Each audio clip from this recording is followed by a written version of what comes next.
السلام علیکم ورحمۃ اللہ وبرکاتہ۔ میں ہوں عبد الجبار، آپ دیکھ رہے ہیں میرا یوٹیوب چینل اسلامک ٹپس۔ دولت ہر بندے کی ضرورت ہے، ہر بندہ چاہتا ہے کہ میری دولت بڑھے، میرے رزق میں اضافہ ہو، میرے رزق میں برکت اور فضل کا اللہ رب العزت معاملہ کریں۔ یہ کیسے بڑھ سکتی ہے؟ آسان نسخہ بتانے لگا ہوں، جو نسخہ کسی عام بندے کی طرف سے نہیں آیا، بلکہ کائنات کے اندر سب سے اونچے مرتبے والی ذات نبی پاک صلی اللہ علیہ وسلم کی طرف سے آیا۔ آپ کے گھر میں دولت کی ریل پیل ہو جائے گی، رزق کی فراوانی ہو جائے گی، ساری تنگیاں دور ہو جائیں گی۔ اس نبوی نسخے کو تجربے کے طور پہ نہیں، بلکہ حضور کا بتایا ہوا نسخہ بابرکت سمجھ کے جب آپ اس کو آزمائیں گے، اس کو اپنی زندگی میں لائیں گے، تو انشاءاللہ اللہ ساری تنگیاں کو دور کر دیں گے۔ ایک صحابی نبی پاک صلی اللہ علیہ وآلہ وسلم کے پاس تشریف لائے۔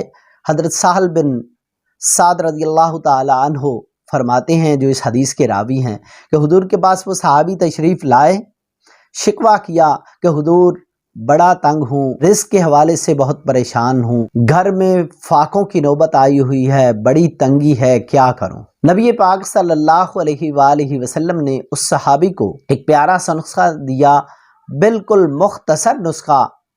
فرمایا کہ جب گھر میں داخل ہو تو سلام کرو، اس کے بعد میرے اوپر سلام بھیجو، یعنی السلام علیکہ ایہا النبی ورحمۃ اللہ وبرکاتہ۔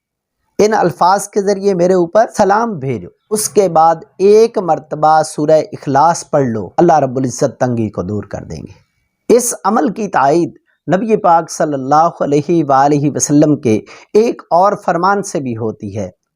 سیدنا انس رضی اللہ تعالیٰ عنہ فرماتے ہیں کہ مجھے نبی پاک صلی اللہ علیہ وآلہ وسلم نے فرمایا کہ بیٹا، جب گھر میں داخل ہو تو گھر والوں پر سلام کیا کرو، کیونکہ یہ سلام بھیجنا، سلام کرنا تمہارے اوپر اور تمہارے گھر والوں کے اوپر برکت کا ذریعہ ہے۔ تیسری حدیث نبی پاک صلی اللہ علیہ وآلہ وسلم سے ہمیں اسی عمل کی تائید میں ملتی ہے، جہاں پہ نبی پاک صلی اللہ علیہ وسلم فرماتے ہیں کہ 3 اشخاص ایسے ہیں جن کا رزق اللہ کے ذمہ کرم پر ہے۔ ان 3 اشخاص میں سے ایک شخص وہ ہے جو گھر میں داخل ہوتے وقت سلام کرتا ہے اپنے گھر والوں کو، تو وہ اللہ کے ذمہ کرم پر ہوتا ہے۔ فرمایا کہ اگر وہ زندہ رہے تو اللہ تعالیٰ اس کو رزق پہنچاتے ہیں، اور اگر وہ فوت ہو جائے تو اللہ تعالیٰ اس کو جنت میں داخل کرتے ہیں۔ امید ہے آج کی ویڈیو آپ کو پسند آئی ہوگی۔ آپ کی مشکل کا حل نبی پاک صلی اللہ علیہ وسلم کی بارگاہ عالی سے آپ کو مل گیا ہوگا، اور اس کو آپ عمل میں لائیے، انشاءاللہ ساری تنگیاں دور ہو جائیں گی۔ ویڈیو کو لائک کیجیے گا، شیئر کیجیے گا، چینل کو سبسکرائب کرنا نہ بھولیے گا۔